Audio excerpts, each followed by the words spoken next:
नमस्कार साथियों, स्वागत और अभिनंदन आप सभी का GK capsule by Ashok sir में। साथियों, आज जिस कैप्सूल के बारे में चर्चा कर रहे हैं वो है आपके साके। और सबसे पहले हम चर्चा करेंगे राजस्थान के अंदर सर्वाधिक साके कहाँ पर हुए। तो आप सभी जानते हैं चित्तौड़, इसीलिए चित्तौड़ के अंदर जोहर मेले का भी आयोजन होता है। तो आइए चर्चा करेंगे आज चित्तौड़ के प्रमुख शाकों के बारे में। लेकिन सबसे पहले समझिए ये साका होता क्या है। देखिए, साका में दो चीजें होती है, एक तो केसरिया और एक जोहर। ये दोनों मिलेगी तभी शाका बनेगा। यदि इनमें से एक अधूरा रह गया तो फिर वो शाका ना होकर क्या होगा, अर्ध शाका। और हमारे राजस्थान में अर्ध शाका भी हो रखा है जैसलमेर के अंदर 1550 में, चर्चा उसकी भी करेंगे। लेकिन समझिए साका क्या होता है। केसरिया प्लस जोहर क्या कहलाता है, शाका। केसरिया कौन करते हैं, पुरुष। केसरिया कौन करते हैं, पुरुष। और जोहर कौन करती है, महिलाएं।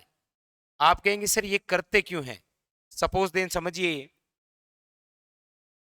जैसे ये आपके मेवाड़ रियासत, इस मेवाड़ रियासत पर कोई बाहरी आक्रमणकारी आया तो यहाँ के राजा और यहाँ के सैनिक जो बाहरी आक्रमणकारी आया है उसके खिलाफ युद्ध करेंगे। तो उनका एक ही उद्देश्य होगा, या तो वीर गति को प्राप्त हो जाएंगे और या फिर युद्ध विजय हो जाएंगे। यदि वो युद्ध विजय हो गए तो फिर महिलाएं जोर नहीं करेगी।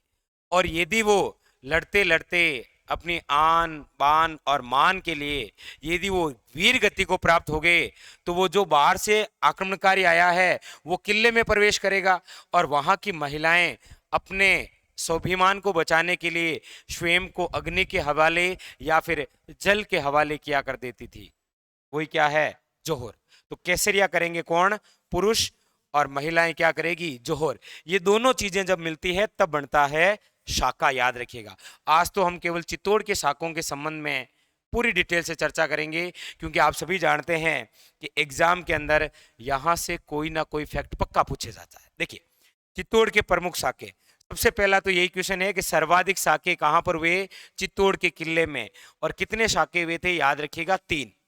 अच्छा, साकों से क्या क्या क्वेश्चन है।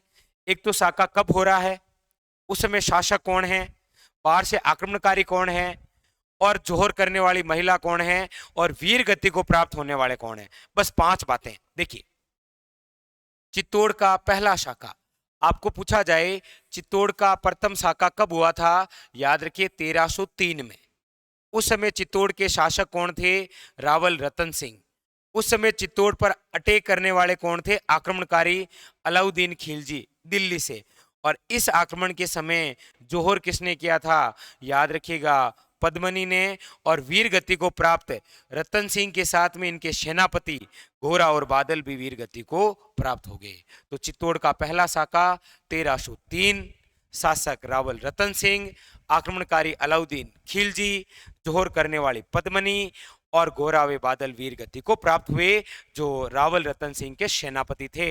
और वैसे पद्मनी के चाचा और भाई हुआ करते थे। क्लियर। अगला देखिए, चित्तौड़ का दूसरा साका। अच्छा, चित्तौड़ का दूसरा साका कब हुआ, 1534 में।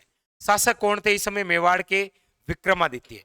अच्छा, अटैक करने वाला कौन, बाहर से आक्रमणकारी गुजरात का बहादुर शाह। और जोहर करने वाले कौन, कर्मावती। ये विक्रमादित्य की मम्मी है कर्मावती। और कर्मावती की सहायता के लिए कौन आया था, रावत बाग सिंह। क्योंकि हुमायूं को राखी भेजी लेकिन वो सहायता करने आया नहीं, आया कौन था, रावत बाग सिंह। तो पूछा जाए रावत बाग सिंह चित्तौड़ के कौन से साके में वीरगति को प्राप्त हुए, दूसरे साके में। क्लियर। दूसरा कब हुआ, शासक कौन, आक्रमणकारी कौन, जोहर करने वाला और जोहर करने वाली और वीरगति को प्राप्त। क्लियर। आइए, चित्तौड़ का तीसरा शाखा कब हुआ, 1568 में।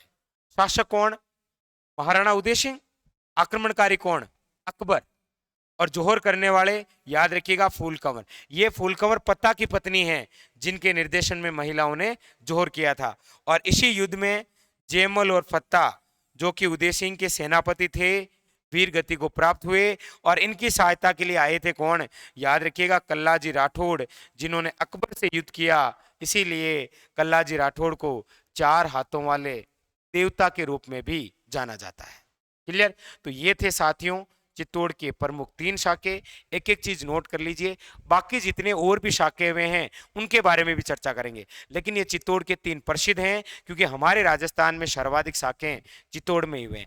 फिर कह रहा हूं कौन सा शाखा कब हो रहा है, उस समय शासक कौन, आक्रमणकारी कौन, कौन सी महिला ने जोहर किया और वीर गति को कौन प्राप्त हुए, ये 5 फैक्ट। क्लियर? आज के लिए इतना ही, फिर मिलेंगे, तब तक के लिए धन्यवाद।